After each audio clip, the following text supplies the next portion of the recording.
안녕하십니까. 예비고1 및 예비고1 학부모 여러분 반갑습니다. 저는 이지학원 입시전략소장 신민호입니다. 자, 오늘 여러분께 설명드릴 내용은 예비고1이 되면서 알아야 되는 세 가지 중요한 사항에 대해서 설명을 해드릴 건데요. 세 가지는 무엇인가? 첫 번째, 학생 수의 변화입니다. 두 번째, 학생부 구성이 달라졌는데 어떻게 달라졌는지를 보게 될 거고, 세 번째는 수능 칠 때 유의되는 사항들에 대해서 알아보도록 하겠습니다. 첫 번째, 학생 수가 줄어들었다는 얘기는 많이 들었을 건데, 학생 수가 줄어들면 어떤 것들을 조심해야 되는지를 보겠습니다. 자, 현재 고3은 출생률 55만 명 정도로 통계청에서 나오고요. 예비고1 지금 현재 예비고1 같은 경우에는 47만 명 정도로 나오는데, 55만 명 기준을 있을 때는, 자, 지금 고3 실제 접수한 인원을 따졌을 때는 35만 명이 안 됩니다. 즉 55만 명이 출생을 했는데 35만 명 정도가 수능을 접수를 했다는 거죠. 그렇게 따지면 47만 명일 때는 30만 명이 안 된다는 결론이 나오죠. 그런데 2022학년도 기준 대학 모집 인원 기준을 보시면 35만 명이 안 되죠. 자, 그 말은 무엇이냐? 여러분들 이제 4년제는 갈 수 있다는 겁니다. 4년제는 이제 갈 수 있는데, 여러분들이 지금 보시는 것과 같이 주요 15개 대학 모집 인원에 여기 선이 보이죠? 이 정도 라인까지는 15개 대학을 간다는 겁니다. 그러면 여기까지 도달을 하려면 공부를 열심히 해야 된다는 거 보이시죠? 결론, 4년제는 갈 수 있으나 15개 대학의 경쟁률은 아직도 치열하다. 이게 첫 번째 포인트고요. 그 다음, 여러분들 이렇게 학생 수가 감소함에 따라서 내신 등급을 받기가 되게 힘들어졌어요. 내신 등급이라는 거는 여러분 때는 첫 번째 등급으로 나눠지는 경우, 그리고 진로 선택 과목 같은 경우에는 A, B, C라는 성취도로 나눠진다는 거 참고로 하시면 되는데, 요거 같은 경우에는 문과가 많고 이과가 적죠. 이과가 대략 60명 정도가 되는데, 60명 기준으로 봤을 때 1등급, 즉 4% 안에 들려면 전교 1, 2등, 이과에서 1, 2등 안에 들어야지만 1등급을 받을 수 있다는 사실. 그렇기 때문에 미리 공통 과목을 공부하실 때 과탐 같은 경우에는 물리, 화학 이런 부분들에 대해서 조금 더 신경을 써 주셔야만 할 것 같고요. 수능에서도 등급컷을 받기가 되게 힘든 가던 정시로 가던 최저 부분을 맞추던 이런 부분들이 수능에서 반드시 작용을 하게 되어 있는데, 이 등급컷을 맞추기가 어려워졌다는 거. 그렇기 때문에 수능 공부 나는 내신으로 가야지 하는 학생들조차도 수능 공부 소홀히 하시면 안 됩니다. 더군다나 수능이 40% 이상 인원을 뽑기 때문에 여러분 시대에서는 수능도 반드시 중요한 부분이니까 수능 공부 반드시 소홀하게 하시면 안 된다는 거, 이렇게 알아주시면 될 것 같고요. 두 번째, 학생부에서 키워드는 딱 두 가지입니다. 내신, 그 다음에 세특, 이 두 가지 단어만 알아두시면 되는데, 일단 학생부 개선 현황을 보시면 교과 영역 같은 경우에는 방과 후 활동에, 즉 학교 이외의 활동에서 행동을 했던 부분에 대해서는 미기재가 된다는 것. 반대로 얘기하면 학교 안에서 활동했던 내용만 기재가 된다는 거죠. 그렇게 바뀌고, 비교과 영역에서는 자율 동아리가 미반영됩니다. 이제는 정규 동아리 이외에는 미반영이 된다는 거 참고로 알아두시고, 그러면 정규 동아리 같은 경우에는 여러분들 경쟁률이 인기 있는 동아리 같은 경우에는 치열해지겠죠. 이 부분도 참고로 해서 고등학교 선택하실 때 동아리는 어떤 게 있는지 부분들도 참고로 알아주시면 도움이 될 것 같습니다. 자, 그 외에 미반영되는 게 봉사, 개인 봉사활동 미반영되고, 수상 미반영되고, 독서도 미반영된다는 거 요약을 해서 보여드리도록 하겠습니다. 자, 폐지되는 게 자기소개서라고 하는 자소서가 폐지가 되고, 수상 경력, 개인 봉사활동, 그리고 특기자 전형이 폐지가 됩니다. 여러분 시대에는. 그 다음, 과제형 수행평가, 즉 선생님이, 담임 선생님이 직접 확인하지 못하는 이런 부분에 대한 평가가 금지가 되기 때문에, 여러분들은 앞으로 학교를 가시면은 수행평가, 즉 학교에서 하는 수행평가에 대한 준비를 철저히 해서 학교를 가주셔야만 한다는 거 알아주시면 도움이 될 것 같습니다. 2015년 개정 교육 과정을 보시면 여러분들 여기서는 하나만 기억해 주시면 됩니다. 자, 선택 과목이 무엇인지 이것만 기억을 해 주시면 되고, 국어 같은 경우에는 화법과 전문, 언어와 매체 이 두 가지 중에서 하나를 선택해 주시면 되고, 수학은 미적분, 확률과 통계, 기하 이 세 개 중에서 하나를 선택해 주시면 됩니다.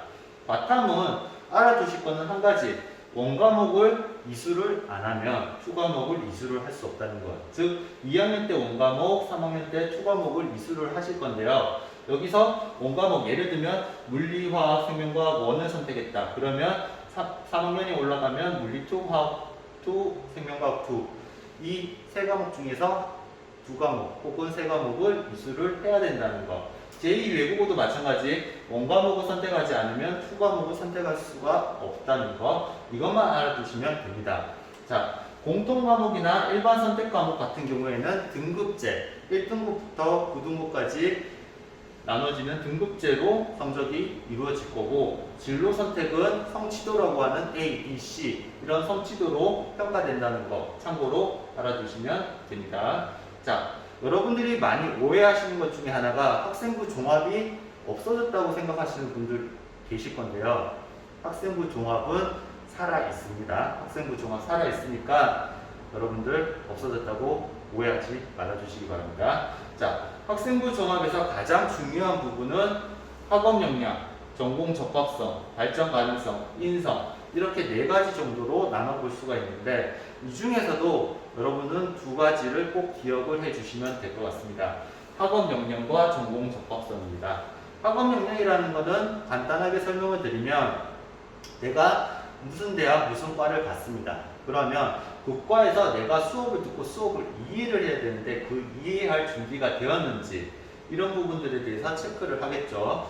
자, 전공 적합성은 뭐냐? 내가 이 과를 가고 싶어 합니다. 그러면 이 과에서 요구하는 관심도라든지 아니면 내가 이 과를 요구하는 학생들이 많은 건데 그 많은 학생들 중에서 어떤 적성이 있고 어떤 소질이 있는지 어떻게 이해도는 풍부한지 이런 부분들을 보는 건데, 학업 역량과 전공 적합성 아까 말씀드린 미기재 부분이 많다 보니까 여러분들은 담임 선생님과의 소통 그리고 학과 선생님의 소통을 통해서 행특이라든지 세특이라든지 이런 부분에 대한 어필도가 중요할 것으로 보이고, 학업 역량에서는 가장 중요한 것은 학생부 종합이라 할지라도 내신이 중요하다는 거 꼭 기억을 해주시면 될 것 같습니다.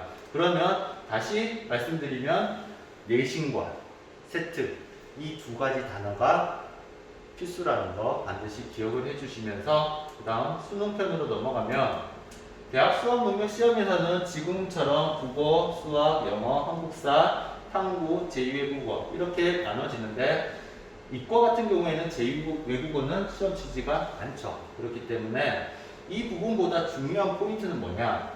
출제 선택 과목에서 선택 과목 국어는 화법과 작문, 언어와 매체 둘 중에 하나를 국어에서 선택을 할 수가 있게 되었고, 수학은 합통, 미적분, 기하 중에서 하나를 선택할 수가 되었다. 그 다음에 탐구는 이제 자기가 17개 과목 중에서 두 가지를 선택해서 할 수가 있습니다. 단 여기서 중요한 점은 수학과 과학 부분에 있는데요. 수학에서 확률과 통계는 대부분 문과생들이 많이 선택을 하도록 되어 있습니다.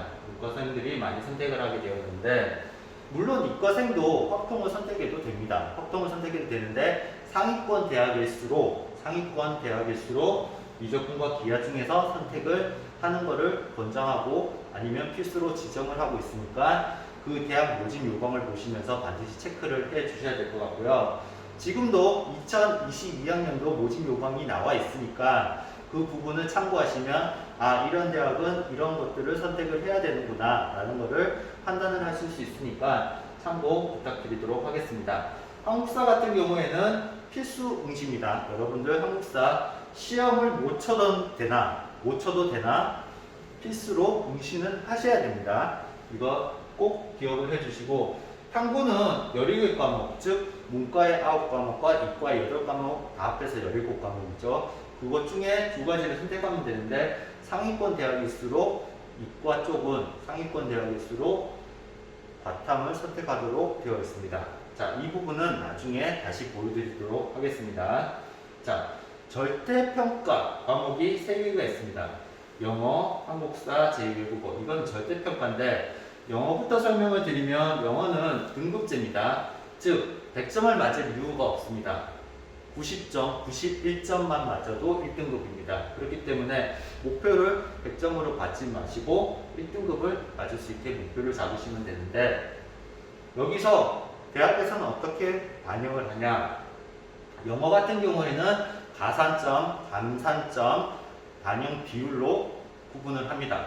가산점, 감산점은 각 등급에 맞는 가산점이 있습니다. 그거를 반영을 하는 거고 등급은 어떻게 하냐면 자, 예를 들어서 2등급을 맞았습니다. 2등급을 맞았으면 그 대학에서 2등급이면 예를 들면 뭐 120점 이런 식으로 점수가 있을 겁니다. 그 점수를 더하는 형식으로 해서 대학 반영에 넣습니다. 한국사 같은 경우에는 대부분 대학에서는 4등급 정도만 맞으면 되는데 4등급은 50점 만점에 25점, 즉 반 정도만 맞으면 된다는 것. 제2 외국어는 패스하도록 하겠습니다.